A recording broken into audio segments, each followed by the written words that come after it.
Yeah, I've been waiting all day for this final Paladin card to drop before I dropped this card review, and sure enough, it's a freaking Murloc. We've been waiting all day for another Murloc. Are you kidding me? That's the last thing we wanted to see in Paladin, but honestly, might have been worth the wait because this card looks pretty sick. Not only from a flavor standpoint, this crazy time traveling Sir Finley or whatever is awesome.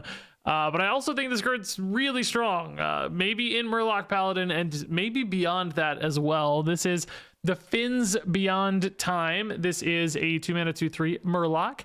Battlecry, replace your hand with your starting hand and then swap back at the end of your turn. So I think this can do a couple things. Number one, if your hand is just kind of empty, like you've just ran out of steam and you need to like generate more stuff to do, you know, maybe it's turn 7 or whatever, and you're in an aggro deck and you've kind of ran out of steam, you can slam Sir Finley. You've still got 5 mana to spend. You get another chance at that opening hand. That's, I guess, 3 or 4 cards, maybe depending on whether you were on coin or not. And you just find like, you know, 2 or 3 things to do with that remaining mana. That could be nice, just as a straight up resource generator, kind of drawing you, you know, extra stuff from your deck.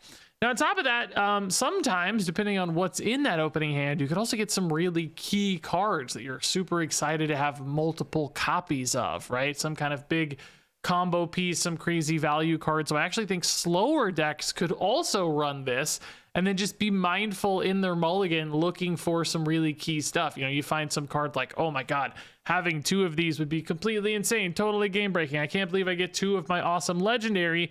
The Fins Beyond Time allows you to do that for those games where you hit that in that opening hand. You get to use the Fins Beyond Time to get an extra copy, which that could just be an enormous advantage. And it's sometimes too one that the opponent may not really know yet, because you don't even have to have played those original cards, right? They could still be chilling, sitting in hand, and then you get one. Now, you know, obviously it all has to happen within 1 turn. So this is something that you're probably not excited to play early or on curve by any means. This is a card you're going to be saving until you have some of that spare mana left over afterwards. So, you know, if you have an 8 mana card you really want to play from that opening hand, you got to wait till 10, play the Fins Beyond Time, and then you've, you know, got that 8 mana left behind to go from there. So listen, I actually think this card has flexibility across multiple archetypes for that reason. I think Murloc Paladin actually fits kind of well, you know, just a way to generate a bunch more Murlocs. You could maybe even remove some of the other like value cards in that deck, stuff that's like generating you Murlocs from time to time. Maybe just run something like this to get a higher density of Murlocs that you like, you know, just get extra copies of good Murlocs. Now, you know, there is this kind of inverse relationship with this and your mulligan where like sometimes you want to keep low cost cards in your mulligan, and not all decks would want to get more copies of those low cost cards. Like, oh, I want to keep a 1-drop to have on turn 1, but I don't really want that off the Fins Beyond Time. So maybe a little bit of a balancing act there, but I don't think that's a problem for a fast deck. Like, you like the fact that you get like 3 new cards, you get to play all of them. That's just extra stuff that you get to slam down. And then being cheap might actually be an advantage because it means you can play the Fins Beyond Time faster and just generate that value faster. And for the record, you don't like have to wait till you're out of cards, by the way. I kind of tease it up at the beginning, but you could actually just play this whenever. You're getting your original hand back later, right? It's still just extra stuff at the end of the day. You know, just based on timing and what's in there and when you want to do it, it might be fine to play it early. Might be fine if you want to wait till you're out of stuff.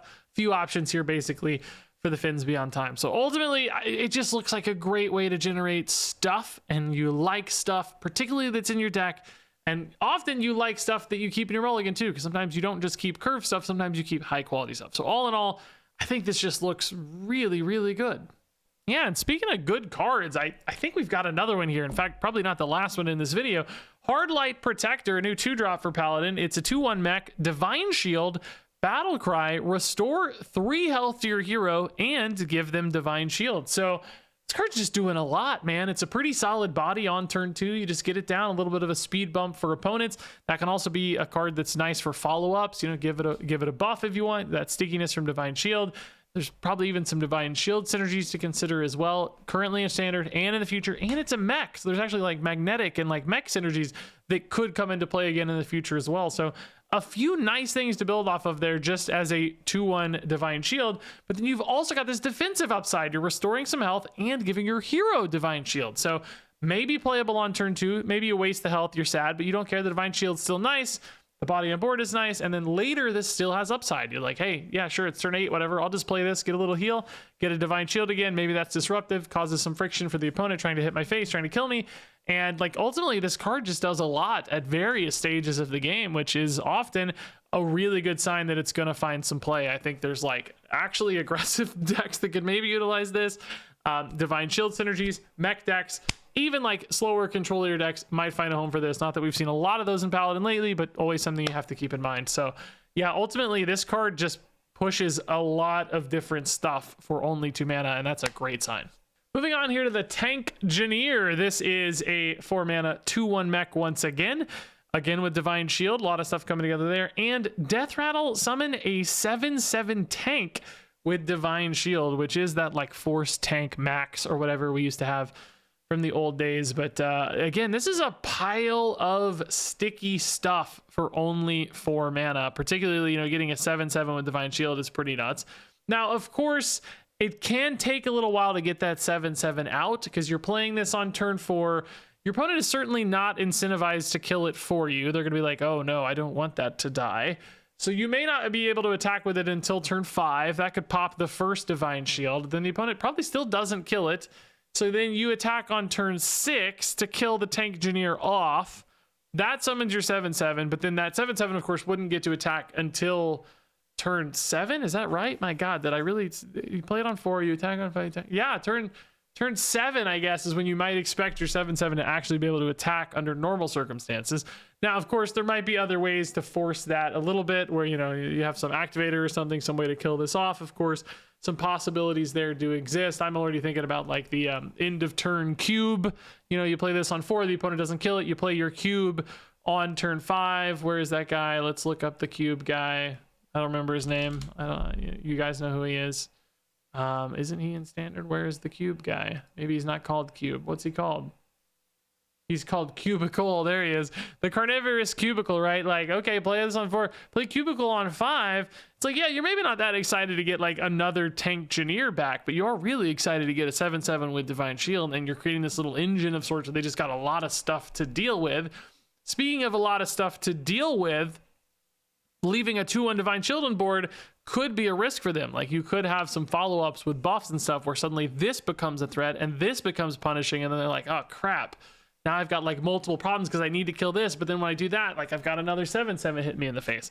So I actually think this is kind of promising just because of how annoying and how sticky it is. Like, it does take a while sometimes for that 7/7 to get there, but I think you can kind of cheat it, you can rush it a little bit, and ultimately it might just stack up to be so much stuff and so sticky and so annoying and pervasive that it's like, oh god, okay, this is actually a pretty good card. And there's also, you know, playing this on turn 3 with coin gets everything down a little faster. Again, same Divine Shield mech synergies apply. So ultimately, yeah, I could almost see this coming together. I'm not sure there's enough right now. We might need like one really key buff, which we're going to see a card in this video that kind of plays nicely with this, but has a bit of a mana gap that's concerning.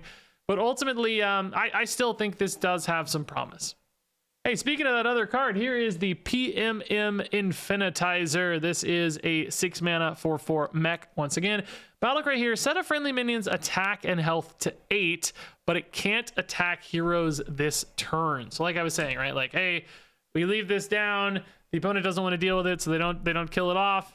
Then you follow up with an Infinitizer, you make it an 8/8, and like, yeah, it can't attack face, but maybe, you know, it still takes some great trades. And now suddenly the opponent has this problem where it's like an 8/8 and a 7/7, and they're both in the way, and they're both annoying, and that becomes, you know, I think a little bit more intriguing. But there is, again, that mana gap. You know, this costs 6, not 5, so you got to maybe find something to do on turn 5. Like, yeah, there are coins, but, you know, still, that's opportunity cost you have to consider. So, you know, I don't really know if this is the follow-up that you need.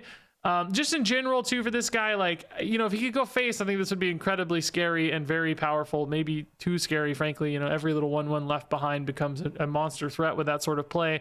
But as it stands now, like, I don't know, man, it's 6 mana is a lot for this. Even 7/7 in instant stats or whatever, it's nice, but it's just a lot to ask for only a 4/4 and a 7/7 together at that stage of the game. So yeah, I think this is unfortunately a little too slow and not a good follow-up. Almost, you know, if this was almost like a you know, 5 cost card that gave 6/6 or made something a 6/6 instead of an 8/8, I think it'd be a lot, you know, better fit here. Maybe wouldn't be too broken, but would still be crazy powerful. still be powerful. That would be a bit better of a 1-2 punch, but as it stands right now, I think this gap's a little weird, and this card probably therefore falls a bit too far short.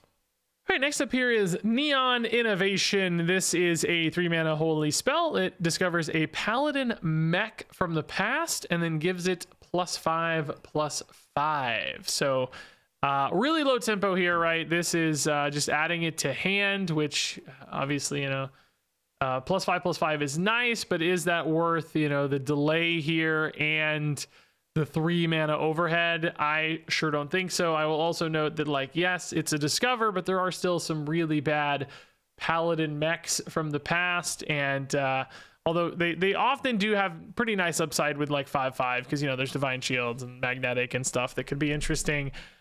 It's still just like giving up 3 mana for that is not worth it for a play that is ultimately trying to be kind of a tempo play, a stat play, an onboard play. Usually you need a deck that's going quick and getting out ahead and not skipping turn 3 in order to do that. You know, it'd be hard to recover enough. And if you always hit Magnetic, like, maybe I'd be a little more tempted by that, because Magnetic could have some crazy plays to it. I mean, when you look through the list, it's not bad, right? It's just not bad. But there's nothing here that's jumping out at me as like, okay, that's an instant game winner with 5/5, or like, you know, there are some decent on curve follow-ups, a 7/9 Annoyo module, but, you know, like this guy, like, okay, I don't really need that. You know, Goldwing, if you got more mechs, Goldwing would actually be a pretty nice hit with the Wind Fury for sure. But Bubblebot, again, if you have mechs on board, is good, but you're not, because you just skipped turn 3, you know. So even looking at some of the on curve fits and stuff, it's just, I just think it's going to be mediocre. You know, there will be occasional home runs, but nothing will feel that crazy, because you've kind of skipped turn 3, you've fallen behind, and then the extra boost later is going to often feel too delayed, or the stats won't make a big enough impact at that stage. So yeah, just kind of a weird mix here between value and tempo that's not particularly good at either of those things. Moving on to Mend the Timeline here. This is a 3-mana holy spell with Rewind, and get 2 random holy spells, restore health to your hero equal to their costs, which this is a value generating card that I think is actually much better at being a value generating card, because you're getting, you know, some life gain, you're getting some stabilization, which in a deck that cares a lot about value, that's looking to go a little bit longer into the game, perhaps slow things down a little bit, this is a good way to get some stuff and also potentially restore a lot of health. You know, the average cost of a spell is going to be roughly 3 mana, I would guess, because that's just kind of, you know, where things tend to land. There's usually more low cost stuff than high cost stuff, so the average is going to be about 3. 2 cards, maybe that's a 6 health heal on this, while also getting some stuff along the way. The question is, like, how good are 2 random holy spells? How useful are those for your game plan? And are there other ways to gain life and restore health and stuff and stabilize that might just be better than this? Probably will be. You know, if this card got run, I think it would be one of those that's like very bottom of the list. Maybe requires some holy spell synergies in particular, because this is a holy and you're getting 2 holy. That could give it that little boost or nudge that a normal control deck might not care about. But if it has, you know, a combined, you know, effort of a slower deck that's also a holy deck, then you're perhaps cooking with this. If we look at the holy spell pool, by the way, I was pulling that up, sorry. Again, nothing crazy, right? Like, you know, maybe you're really excited to roll Immortalized in Stone and Crafter's Aura because you heal 14 sometimes, right? But you're also sometimes going to get, you know, Divine Brew and Dragon Scale armaments and be like, what the heck am I going to do with these? I only healed 2. And there's going to be instances where, you know, you roll 4 health and you think, hey, I got to rewind this, I got to do better, and it just gets worse, you know? There's just more at the kind of 1, 2, 3 spot than there are at the, you know, 6, 7 spot. So, you know, I think again, it might still be okay in a wholly focused deck, but that's very niche, very limited impact, and still probably one of the weaker cards that would make the cut in the deck. Moving on here to a pretty cool location. This is past Gnomragon, which we're also going to see here present Gnomragon and future Gnomragon, which is actually really cool. I like that past Gnomragon was a thriving city, and then the Gnomragon you know from World of Warcraft, which is a nightmare zone, literally, for like early to mid-level players there. And then future Gnomragon seems to be a cool place once again. Cool levitating trains and stuff. I guess, like, not levitating, but you get the idea. Anyway, this is a 2 mana location, 3 durability. The first hit's gonna give a minion +2/+1, so pretty simple buff. The next step is going to give a minion +2/+1 and Death Rattle, deal 2 damage to the enemy hero, which is a reference to all the leper gnomes in that era of Gnomergon. And then finally, future Gnomergon, give the minion +2/+1, Divine Shield, and Death Rattle, deal 2 damage to the enemy hero. So in total, you're getting what, like 6/3 in buffs. You're getting 4 damage to the enemy hero, and you're getting a Divine Shield, eventually all for 2 mana, which I actually think is pretty good. Like, this is such a cheap location that I think it is going to prove worth it. You know, you play this on turn 2. Hopefully you hit immediately. If not, you're kind of delaying everything by a turn. But if you got a sticky 1-drop down, you hit the 1-drop, it takes a better trade. It pushes a little face damage. You know, you play something naturally on turn 3 again. Turn 4, you get to follow up. Hopefully your 3-drop sticks. These Divine Shield sort of cards like we've seen, the Mechgineer and stuff, those are sticky. It's great for stuff like this location buff.